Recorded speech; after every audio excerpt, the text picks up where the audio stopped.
Red, white, and blue, fly free, fly free. I believe, oh, I believe. Will you dream with me? Good morning, everyone out there. Welcome to Changing Times. It is Wednesday, October 25th. This is show number 132, Changing Times. And I tell you what, we are live at the Axe Media Group headquarters in Springfield, Missouri. And I'm Lynn Morris. And I tell you what, we have another great guest today. We've had Derral on the show before. Derral Reynolds, how are you doing? Pretty good. How are you doing today? Well, I can't complain, and we're just blessed, and we're going to have a great show today. I wanted to jump right into it because we've got quite a few topics we want to cover. So I guess the first one is you had a Jesus celebration back on Labor Day weekend in Branson, Missouri, down at the beach was Sunshine Beach, right? Moonshine Beach. Moonshine Beach. Right. Moonshine, not Sunshine, but Moonshine Beach. And it's right real close to the beautiful chateau down in Derral Lake. And, I believe Labor Day weekend may be the busiest weekend of the whole summer down the Branson area. So it had a lot of tourists there. I think you picked a good day to do this and stuff. And I would always encourage people when we talk about Branson, Missouri, there's so many things in Southwest Missouri. And we welcome all our viewers today. We've got people, Derral, from all over the country, probably all 50 states watching our show and around the world. So if you want to go to a great family destination for a vacation, Branson, Missouri is the place to go. So you chose Branson and you had a Jesus celebration. Tell us a little bit about something that's already happened, and then we're going to talk about something that is happening. Okay. So we went down to Moonshine Beach. Very busy, like you said, during Labor Day weekend. We were down there for 3 days. And our goal was to baptize people and reach people with the salvation message. And so that's what we did. We ended up with well over 20 people saved, and we had over 40 people baptized. We just went right out in the lake, walked right out there and baptized them. And the people that were beachgoers and swimming and playing would clap and cheer. They were behind us and excited. And we even had one couple that came up from Arkansas, and they wore their wedding outfits. She wore her wedding dress. He wore his wedding suit. We marched them right out there in the water and baptized them in their wedding clothes. That was pretty remarkable. Well, that's awesome, and I know your goal was to baptize more people than that in the water, but, for every person that you baptize and you save is one more person for the kingdom of God. And so honestly, and you know what, I think this is also true. When you get those people baptized and get them saved, then they're going to share their life because their life changes. That's right. It just changes, and when it changes, then they look different and act different to their friends and their family and things like that. And so they're going to be going out and being disciples too. That's right. Of what the Lord does for them and how their life is changing, just continuing to change and things like that. And we need this more than ever now during these times. I think a lot of people believe this is the beginning of end times, and our time is not the same as God's time. And That's right. And so we don't know really when things are going to happen at the end, like prophesied in the Bible, but guess what? I mean, it is getting closer when you see all the things, and we're even going to talk about the Middle East we today. are. So those things I think are important. Well, so now you've got something else going on again in Springfield, Missouri. So what is that? Yeah, so we're doing another Jesus celebration in Springfield, Missouri, and I want to let all you listeners and viewers out there know that you can do Jesus celebrations in your own neck of the woods. I would be more than willing to peg your Jesus celebration and schedule it on the website for you. And if you wanted any help on how to set one up, just let me know. And you can reach me at the website, jesuscelebration.co. Now, right now, we're holding one at 931 North National. We're pitched right out in the front yard of a church, and we start at 6 p.m. Go from 6 to 8. Last night we ran longer, often we do, and we'll be there tonight and tomorrow night. And so, one of the things we do with the Jesus celebrations is we also have faith healing. Okay. We did in Branson. We had faith healing. Several people got healed. Last night was no different. We had a lot of folks come and get healed, get delivered of addictions. We did a lot of old-fashioned preaching. Alan, one of the guys that works with us, got all fired up. I'm like, whoa, Alan, never seen you like that before. And we did a lot of praying. We also broadcast the events here in Springfield on Facebook Live. But the real key, like you said, Lynn, is you go out there and you reach these people, no matter who they are, addicts, perfect people. None of us are perfect, but some think they are. And one at a time, we reach them. And then one at a time, they reach others. And so, you never know when the one person you reaches is the next big time that has the opportunity to reach thousands. A good example of that is that old country bumpkin, David Wilkerson. Yeah. He went down into New York City, reached a gangbanger by the name of Nicky Cruz. Now, David would never reach the crowd Nicky reaches, and Nicky's reached thousands and thousands. And that all started with the spark of one conversion. So don't forget, you guys can do that. You can do it in your daily life. You can do it online. You can do it with your friends, at work, at home with your family. That one conversion might be the spark that lights a fire in another direction. Well, Derral, I tell you what, I am so glad, because this is one of my questions I had on my worksheet, that you are willing, and this is what so many people have come on Don's and my show, is the fact that you're willing to share your information and to help some communities out there in the United States. You need to do things like this. I don't know how many Jesus celebrations are going on around the country, but there needs to be more. And this gentleman is doing them, and he's willing to share all his information with you, where you can be successful in your community. And then it doesn't have to be a big city. It could be a middle-sized city or a small town, rural town. Yes. It's needed everywhere in this country. And so, I just want to say to you, thank you for doing that. You're a difference maker. I always use that word difference maker. To me, that's a very highly guarded person that is a difference maker. And then Don Blackard would sit where you are, and she would say you're being the change. And Derral, you are certainly being the change. And we need people like that. And I know there's people watching today that are like that. You're difference makers out there in your community. You're being the change, and you can do the same thing that Derral's doing and doing these Jesus celebrations.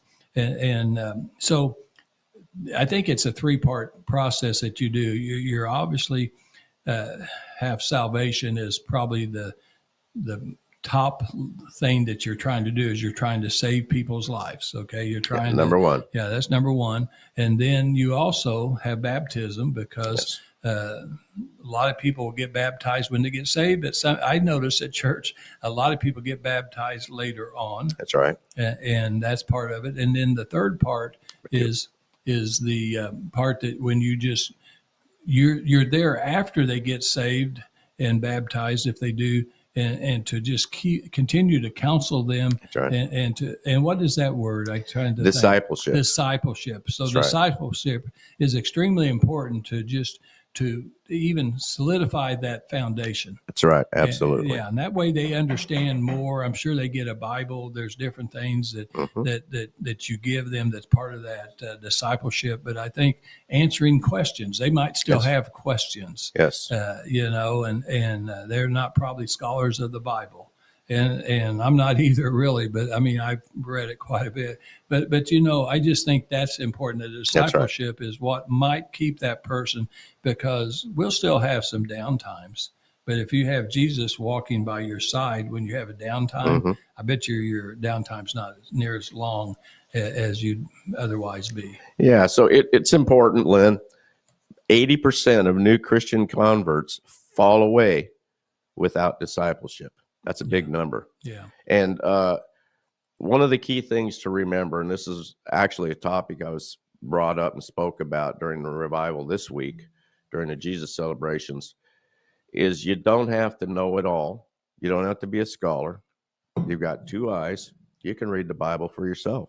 Yeah. And if you read the Bible without interjecting opinion, you'll get the truth. And we have a website out there. It's called discipleshippartners.org.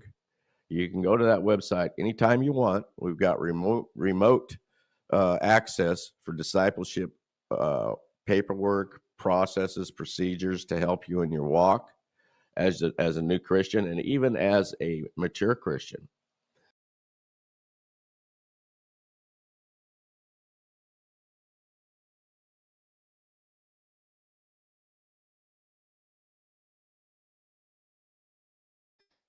Look up stuff, ask questions. We've got some local resources for discipleship where you can go in and be remote. And then we've got online resources, international resources.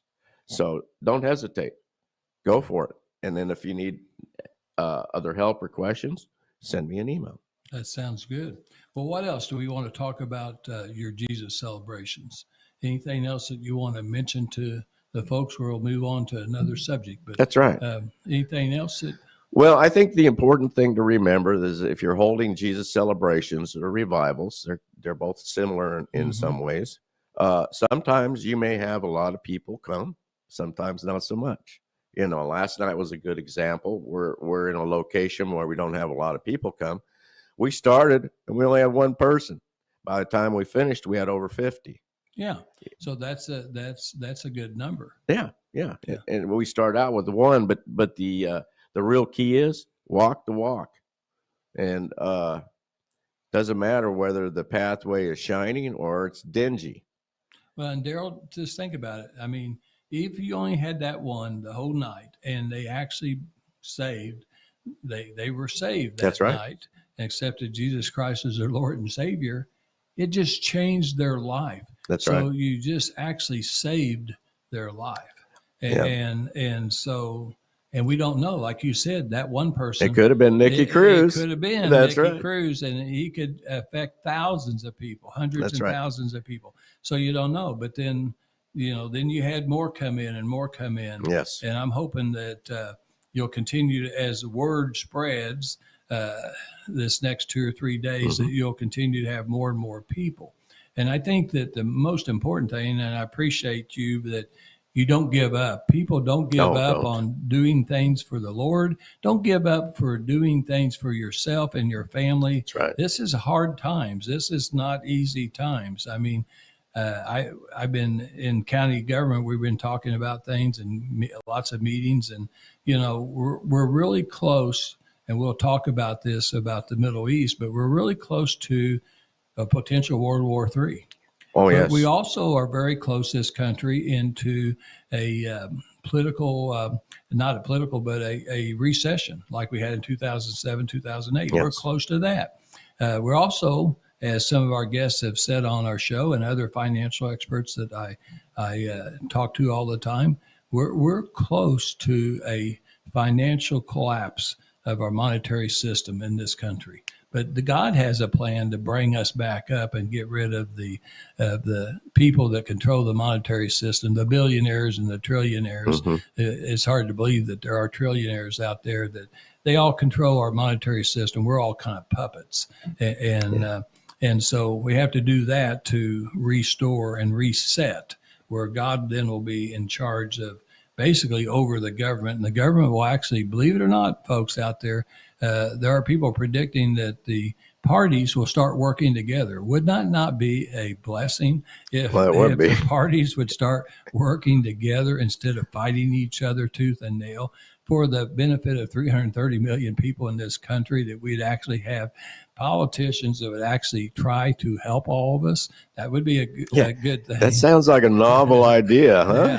Yeah. So those are all the things that people are predicting soon. And I'm thinking, wow, every day when you wake up, you may see something else on the news That's right. that tells you that. Well, so let's just switch into the Middle East. And I think if my numbers are correct, I think this may be the 17th day since the invasion of Israel. You think that's 17 days? I think it's 2 weeks. Yeah, I think around that. It was on a Saturday. It feels like a lot more. Yeah, that's all they're talking about. But it was on a Saturday morning, and then so Saturday. I think it's 2 weeks and about 3 days or something like that. Yes. So it'd be 17 days. And so what do you think? What's your impressions as a Christian? What's your impressions of that happening? Well, then, it's hard to believe. It's such an atrocity what the Hamas terrorists, Muslim terrorists, did that day. I mean, if I would have been a young man, I would have been on a plane that afternoon over to Israel to join the army if I was young and single. Piling babies up, burning them alive in piles, shooting a mother, running away with her decapitated baby in the back. I don't care who you are, where you are, what you believe. There's no call for that kind of an action. If you are going to war, you shoot them dead and move on. You don't torture them because of the glee of giving them a painful death. So I want to get that out first, that we need to back Israel in this, and proportionate response. There's no such thing. Israel didn't pile babies up and burn them. Israel didn't shoot mothers in the back when they're running with decapitated babies. So there's not such a thing as a proportionate response to an action like that. So I want to get that out first. But second, what's happening in the Middle East should not be a surprise to anyone, really. I mean, I hate to say that, but it's true. The Bible tells us they will give us signs and seasons of the coming times. And I think anybody who's read their Bible, in fact, a lot of folks that haven't, can discern right now that we're in the season. The signs, not all of them are solidified. They're out there. Not all of them have been fulfilled. But the season is here, just like fall. Yeah, I agree. You can tell. Yeah. The leaves fall, the weather gets cold, things change, animals grow more fur. Mm-hmm.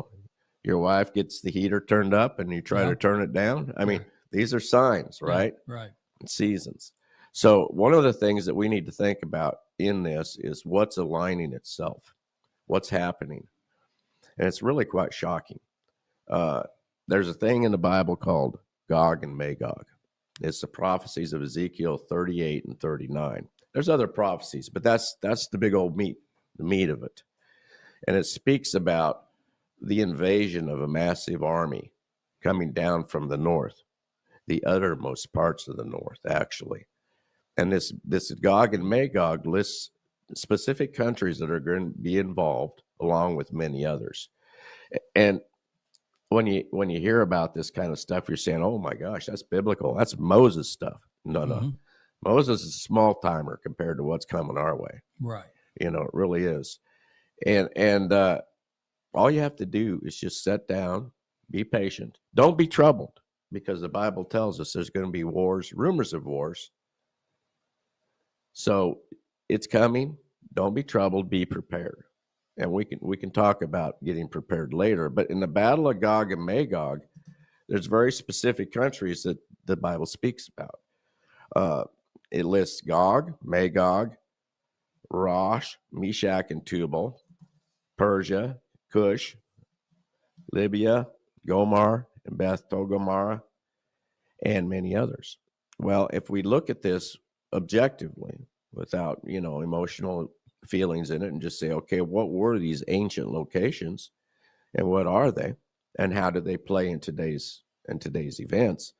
We see that basically Gog is a person. It's a name or a title, because he's addressed as a prince. And that is the difference in the proper nouns and names used for all these locations.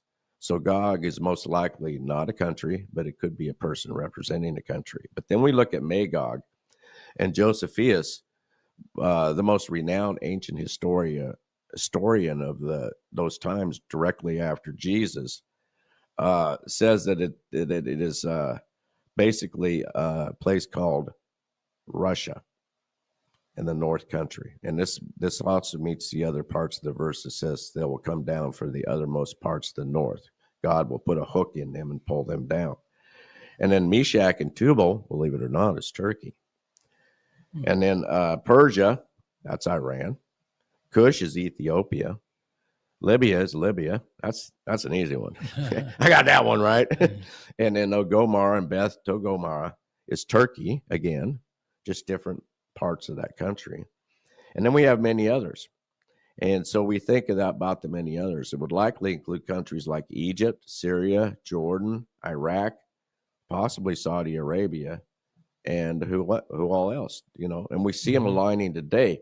Really, technically, if you look objectively at what's happening today, you can see that they are aligning. So this is literal fact as of yesterday when I went and rechecked the list. But we have right now already fighting as Middle East terrorists from those countries. We already have Turkey, Iran, Syria, Yemen, Egypt, Iraq, Lebanon, and aligning in war posture, we have China and Russia. Now, right now, whether you like it or not, those guys are already players. They are already got skin in the game. And so we have a big chunk of the biblical list. We do.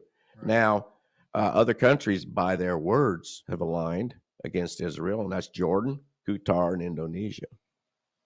So right now, all of the countries on the list of the biblical Gog and Magog are in the group coming against Israel. That is amazing. It's shocking, but it was predicted thousands of years ago. So what are we? Well, I guess we're going to have to just accept that as a truth. Now, to be honest with you, timing seems strange because we haven't had the major peace treaty, which should precede this. But God's got this all planned out. So even if all the signs are not fulfilled, we see the season. And within the season, we know for a fact that we are in the days of prophecy, the end of times, the last days. So what I would advise each and every one of you is don't be troubled. Be prepared. So get out there and strengthen yourself spiritually, mentally, and physically. A wise man is not caught off guard. And God warns us. He warns everybody before action happens. He always has in all of historical biblical times and current days. So I think right now that's a shocking thing to accept. But I'm glad you said all that, Derral, because it's been prophesied. So we know people that really believe in God, believe in Son and Holy Spirit. We know that is what is said in the Bible, printed in the Bible, is really happening. It's always happened. It's going to happen. And there is a time coming, and I think it's a lot sooner. And what you said about, not being so troubled, not being so worried. One of the best ways to not be troubled and worried is to have Jesus Christ as your Lord and Savior. Absolutely. You have that base, you have that anchor, and you will be able to overcome many, many obstacles, mental depression, anxiety, just all kinds of things going on. Ever since COVID, it seems like to me, I see this because I deal with so many people in my line of work with county government and as a state rep. People are very, very depressed right now. They're worried. This inflation has really hit people. Yes, it has. And it really bothered people. We've got high costs of medications, gasoline, food, everything that people need. We just got tremendously high costs, and a lot of people there's still people out of work. There's a lot of things that are really worrying people. And so I would say there's not a lot of hope out there for a lot of people. And one of the things that we did to even start this Changing Times show over 2 years ago was try to always bring hope. That's right. And to people. And the way that we can bring hope through people is guests like you, and then to make sure that people know there is hope. And one of the things that I would say, Derral, and I don't even know what church you go to, but I know you go to church. And I would just tell people out there, wherever you live, it doesn't matter where you live. The good thing about this country is there is a lot of great churches, and there's all kinds of denominations. Okay. I love ice cream. Now, I shouldn't love ice cream so much because I'm diabetic. However, sometimes I act like I'm not. And I tell you, I don't know if I've ever tasted a flavor that I don't like. That's also a problem with being diabetic. Okay. But, I relate that to churches. I look in my area where I live in Southwest Missouri, in the Ozark, Nixa, Springfield area, and there are so many great churches, so many. They're all a little different, but you can find a church that fits you, that fits your family, and I'll just tell the younger people right now that's watching our show, or even if you're a grandparent and you've got kids that you raised, but they're not taking your grandkids to church. One of the things that I've been watching as I got older is, how do the mom and dads, what do they do about church on Sundays and Wednesdays and different things? Do they take their kids or in my case, my grandkids to church? I think that's extremely important, even more important today than it was 5 or 10 years ago. It's continuing to be more important. And so I'm urging and encouraging everyone to find a church. I don't care what church. I'm not going to judge them, but just find a church that fills your needs and makes you feel good and have some confidence when you start Monday that you've got Jesus on your side. I just think because of all these things that's going to happen, you need that. You really need that. Well, what else? I mean, what else do you think about the Middle East? I mean, do you think that? Well, let me add two thoughts to what you said. Okay. It's important nowadays that grandparents realize that they are a strong influence with their grandchildren, and they should always speak the truth. We've lost track of the truth in today's world. Oh, that's true. And grandparents, you guys have more influence on your grandchildren than you realize. So keep that in mind. The other thing I would like to bring up, seek Jesus as your Lord and Savior, because it's really this simple. If God be for you, who can be against you? That's right. And I've got a website out there. It's called redemptionpath.org. You can go to, and it will cover the steps of salvation, baptism, and faith. Redemptionpath.org. Now, back to your question on the Middle East. What was that, Lynn? Well, what's our next step? I mean, the United States seems like we're getting more and more involved. That's what I think people are really worried about. Are we going to be drawn into, because, the Bible says the countries that support Israel are going to be taken care of. The countries, all those countries you mentioned that might not be in favor of Israel and want to destroy Israel, they're not so highly regarded in the Bible. Okay? They're toast. That's what they say. I mean, it says they're not going to exist. That's right. Okay. And that's what God says, and I believe what God says. So I think that's a really important consideration to think about. And I don't know. One of the things, Derral, that worries me is the good news is in this country we have freedom of speech.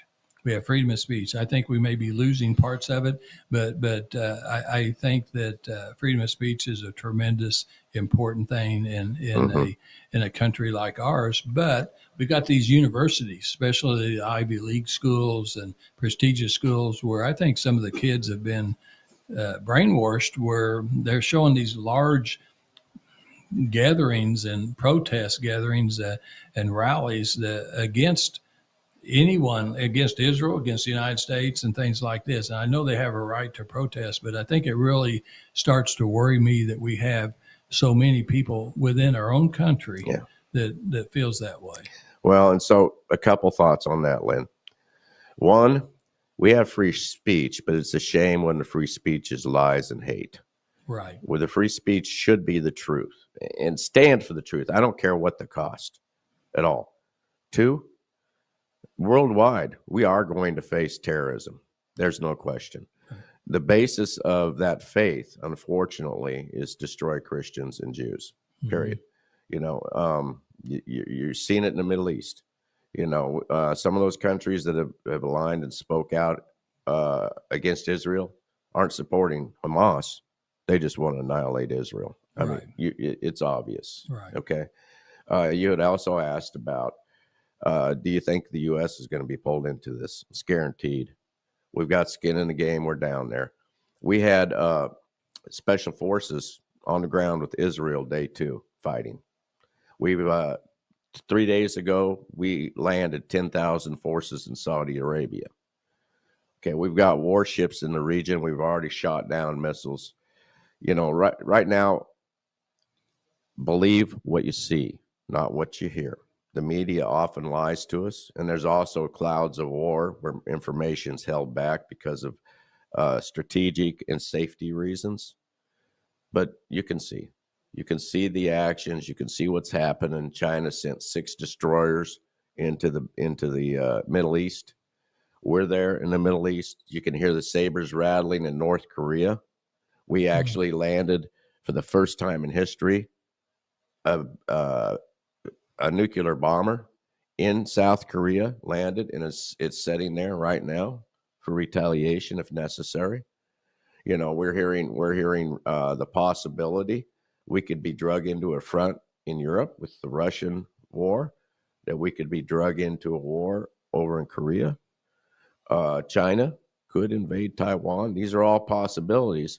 Now, some of them aren't prophesied in the Bible. But the point of the matter is that it is going to happen. We're not going to change it. That's why we need to get prepared. But no matter what the case is, America needs to stand for what's right and the truth. And right now, that's standing with Israel.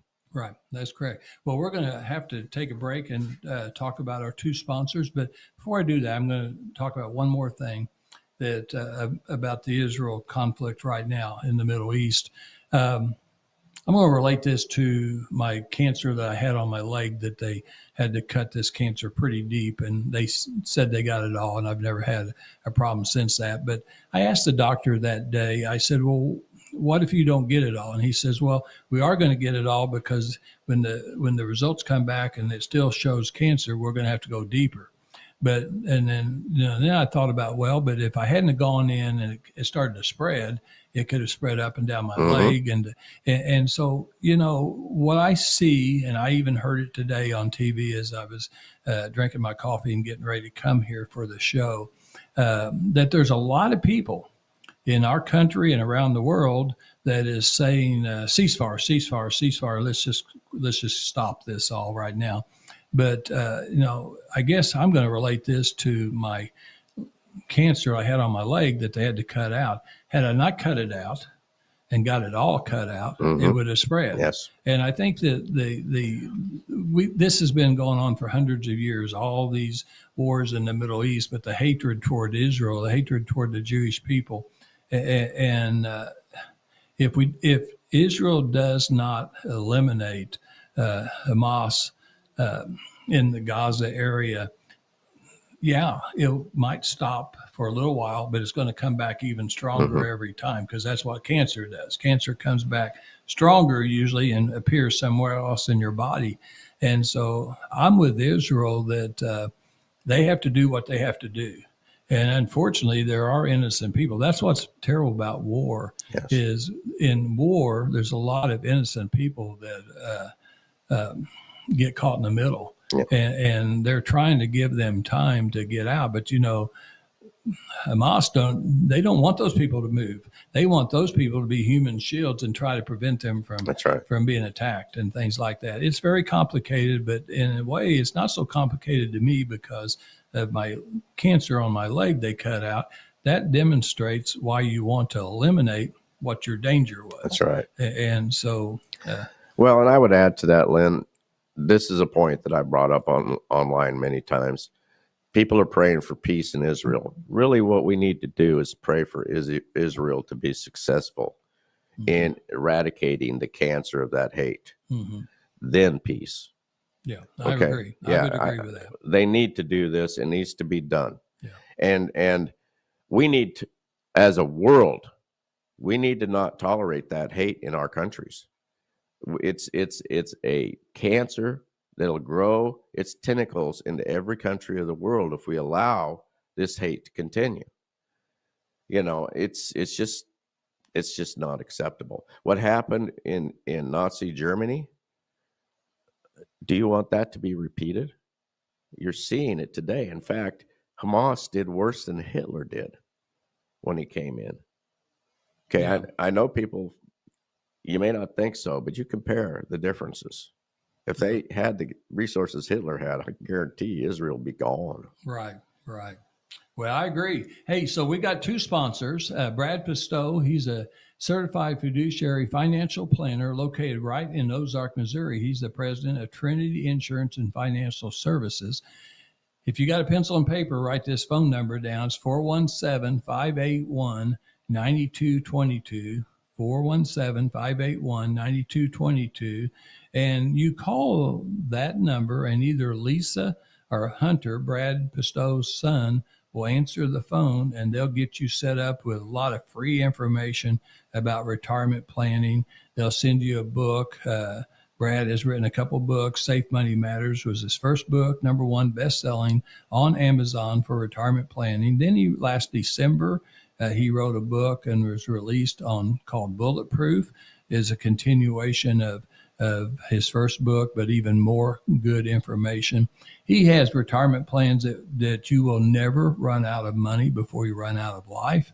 I actually use him. Several members of my family uses him. Don Blackard and her family members use him. He's licensed in 3 states, but he has associates in 47 other states. And so he can hook you up with someone that really, really knows how to financially secure your life.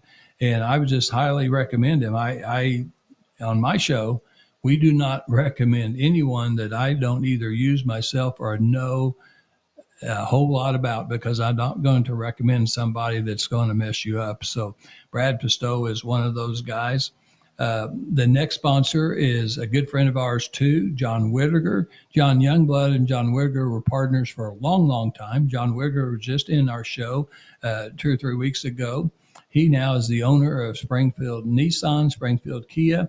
It used to be called Youngblood Motor Groups. They've been in business 45 years. One of the longest family-owned car dealerships in Southwest Missouri. And I tell you what, I bought my last 2 cars from them, and I will continue to be buying my 3rd and 4th cars from them. I can't say anything but good things about their service, their dealership, everything about them. They're located in Springfield, Missouri, 3525 South Campbell. And they have new cars on one side, and they have used cars on the other side. But a lot of those used cars are actually certified cars. There's a difference between buying a car that's pre-owned, that's been driven around, and one that's certified, because a certified car is going to be a car that's not going to, you're not going to have to take it back to the shop every 2 or 3 weeks and get something fixed. They check it, they make sure that a car is going to last quite a while. So that's really good. And because of the cost of cars, I usually buy a used car. I'm really good at buying a car from them. I bought one with 4,800 miles and 8,300 miles. Those cars were just getting broken into. And so that's what I do. And I save a lot of money, but I still have a new car. And I do that. They've got a great 72-hour test drive program where they can bring your car to your house, park it in a driveway. You got 72 hours, put the wife, the kids, and the dog, put everybody in the car, go grocery shopping, go look at the fall leaves, whatever you want to do. And after 72 hours, if you don't like that car, they'll bring you another car to try. They're very easy to deal with. They always say, make it easy for you. That's what John Whittaker always tells me. We're going to make it easy for you. So that's our 2 sponsors, and we're extremely proud of them. And I think we have 2 more sponsors we're going to be bringing on in January. So we'll be at our highest level 4, and it's going to be tremendous for Acts Ministry. So let's get back to another topic. We got Halloween coming up. Yes. And you know, you hear, so we're Christians, but we hear out there some people that they don't want to have anything to do with Halloween. Others want everything to do with Halloween, and some people want something in between. Yes. What's your thoughts on Halloween? Well, I'm going to tell you straight the truth, and then what we could talk about, the differences. But basically, the Bible tells us to avoid the appearance of evil. Okay, Halloween, as fun as it is, took our kids when they were little trick or treating. It is an evil date. It is the devil's night. In fact, Anton LaVey, the founder of the Church of Satan, and wrote the Satanic Bible, says he's glad that the parents worldwide let their children celebrate the devil on Halloween. However, Halloween is also the greatest opportunity of the year to evangelize young children. And these children, many of them, are in families where they'll never hear about Jesus, never shadow a church, never know about the good news. What I would suggest on Halloween is handing out candy and chick tracts. Kids love those little comic books. They'll read them 100 times. They'll wear them out as they're growing up. They'll stash them in their drawer and they'll pull them out and read them. But where else are you going to have an opportunity to have 100, 500 willing participants come right up to your door and say, witness to me? You won't have another day of the year where you have the ability to reach those who will never hear the word of God. And so it's not just about not celebrating Halloween in the appearance of evil. How about if we take that night of darkness and shine light into it and recapture it for the Lord and call it a night of evangelism? Yeah. You know what, Derral? See, I didn't know what you were going to say, and I actually agree with 100% of what you said. I'm really grateful because of the churches. Back when my kids were growing up and we'd be walking in the dark and the cold air and rain and all that stuff, it seems like it always happens around Halloween. That's the first snow of the year. Yeah. And I remember walking and the kids never get cold. Oh, no. I mean, I asked my kids, hey, are you getting cold yet? Do you want to come back in? Because I was wanting to come back in. But no, we're fine, Dad. We're fine. We're having fun. Well, but today the churches, they're doing exactly what you say. They're using that at night for evangelism. They're using that at night to get people, a lot of those kids, because I've watched them over at the church I go to, where I look at some of them, I look at their parents, and they may not be in a costume, but the kids are, and they're just having a blast. But we give them things that would educate them, along with some candy, and it's a safe place. It's a safe place because you don't know when you're going door to door anymore who might be trying to spice up some candy to make little kid sick or something like that. So you don't know what's going to happen. So I think one of the safest places, even like Jan and I, we participate in Trunk and Treat, where businesses and elected officials park around the square, and then we just sit in the back of the trunk and we just give our candy out, and we visit and with kids, and we give them little information sheets and things like that. I've even given constitutions out at things like that. Yes.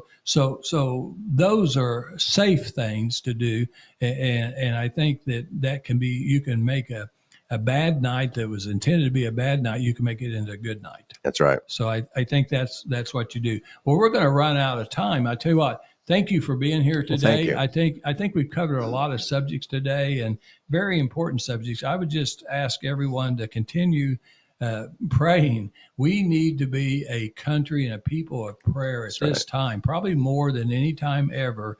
We have so many challenges in our life that we definitely need to be praying. And I do believe in the power of prayer. Absolutely. I mean, we see miracles all the time, and it's only through God and his son that's possible.